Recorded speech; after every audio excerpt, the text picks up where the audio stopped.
ఇప్పుడు మనం health care రంగంలో ఓ super growth stock Metropolis Healthcare LTD గురించి తెలుసుకుందాం. ఇది భారతదేశంలో రెండవ అతిపెద్ద డయాగ్నోస్టిక్ ల్యాబ్ నెట్వర్క్. 750 టౌన్లు, 200 ల్యాబ్స్, 4400 సర్వీస్ సెంటర్లతో విస్తృతంగా ఉంది. జూలై 7న చెన్నైలో కొత్త సెంటర్ ప్రారంభమైంది.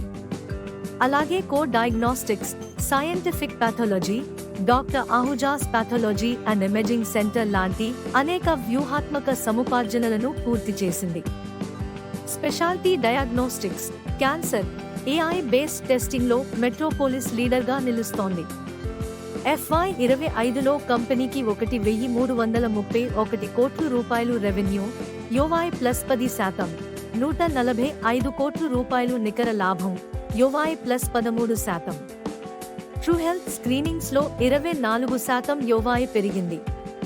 టియర్ 3 నగరాల్లో రెవెన్యూ 18% పెరగడం కంపెనీ పటిష్టంగా ఉందని సూచిస్తుంది.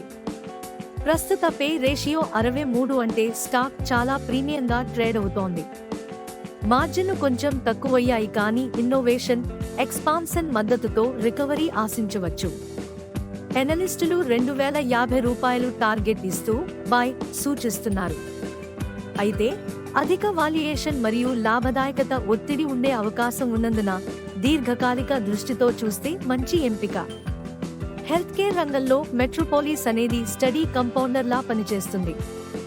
మల్టీ బ్యాగర్ కాకపోయినా కన్సిస్టెంట్ రిటర్న్స్ ఇస్తే చాలు అని అనుకునే వారికి ఇది మంచి పిక్ కావచ్చు. ఇది మల్టీ బ్యాగరా కాదా అన్నది ఎగ్జిక్యూషన్ అండ్ గ్రోత్ పై ఆధారపడి ఉంటుంది. లాంగ్ టర్మ్ ప్లేయర్స్ తప్పక గమనించాల్సిన స్టాక్. ఇలాంటి మార్కెట్ బేస్డ్ స్టాక్ విశ్లేషణలు మరిన్ని తెలుసుకోవాలంటే మా channel AR stock market whisperers ను సబ్స్క్రైబ్ చేయండి.